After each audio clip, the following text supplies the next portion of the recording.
You might think proteins are boring, just stringy blobs of amino acids doing nothing exciting. Wrong! These little guys are origami masters on Red Bull, folding into wild shapes that literally keep you alive. But how? And why do they fold? And what happens when they don't? Let's dive in. So, what is protein folding? Imagine you take a ribbon made of 20 different colored beads, and it magically folds into a working iPhone. That's protein folding. The linear chain of amino acids folds into a specific 3D shape that lets it do its job, whether that's building tissues, signaling in your brain, or digesting tacos. Essentially, protein folding is the process by which a linear chain of amino acids folds into a specific 3D shape that determines the protein's function. Now on to the hydrophobic effect, where shy amino acids unite. Hydrophobic amino acids are like introverts at a party. They hate being around water. So in your watery cells, they clump together inside the protein. This is called the hydrophobic effect, and it's the main driver of protein folding. Here's the twist. When hydrophobic residues come together, they free water molecules that were awkwardly hugging them. This release of water increases entropy, aka the universe gets messier, which it loves, making folding energetically favorable. To sum up the hydrophobic effect, it's a phenomenon where water-fearing nonpolar side chains cluster together inside the protein, releasing water and increasing system entropy. And entropy is just a measure of disorder. In protein folding, more water freedom equals more entropy equals happier universe. Now on to hydrogen bonds, the gentle handshakes. Hydrogen bonds are weak but helpful, like friends who help you move but ghost you afterward. These bonds form between polar side chains or between side chains in the protein backbone. They stabilize loops, turns, and sheets. Now, those polar side chains are parts of amino acids that have uneven charge distributions, which is why they're so water loving and hydrogen bond friendly. And the protein backbone is the main structural chain of a protein made of repeating units of nitrogen, carbon, and oxygen atoms. So it makes sense that they're so likely to hydrogen bond. Now, ionic bonds, also known as salt bridges. When acidic, negatively charged, and basic, positively charged, side chains meet, they snap together like magnets. These ionic bonds create strong interactions that lock parts of the protein in place. We call them salt bridges because they act salty and strong. Ionic bonds are strong attractions between positively and negatively charged side chains. They involve the transfer of electrons between two atoms.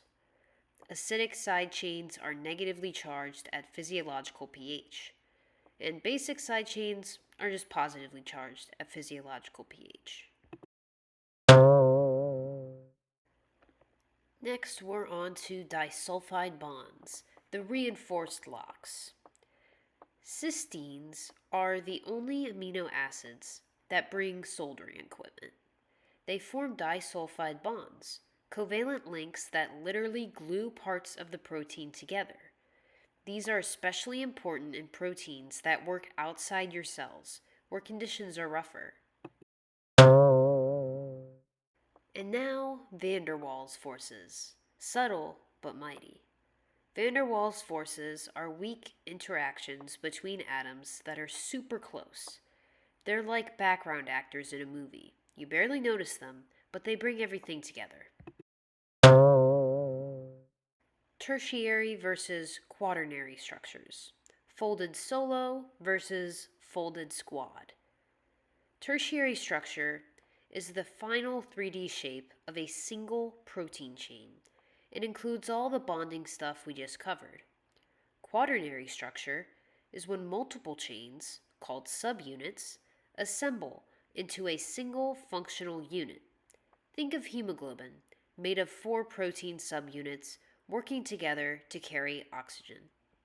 The same forces stabilize quaternary structures too: hydrophobic interactions, hydrogen bonds, salt bridges, and disulfide bonds. Folding might seem like it reduces entropy because we're going from disorder to order. But the key is the solvent. When hydrophobic residues bury themselves, water is released into freedom. This increases entropy in the universe overall. Folding is basically cosmic compromise. Molecular chaperones, protein folding babysitters. Proteins don't always fold properly on their own. Sometimes they need help. Enter molecular chaperones. HSP7D binds to sticky hydrophobic patches on unfolding proteins to prevent them from clumping up like chewed gum.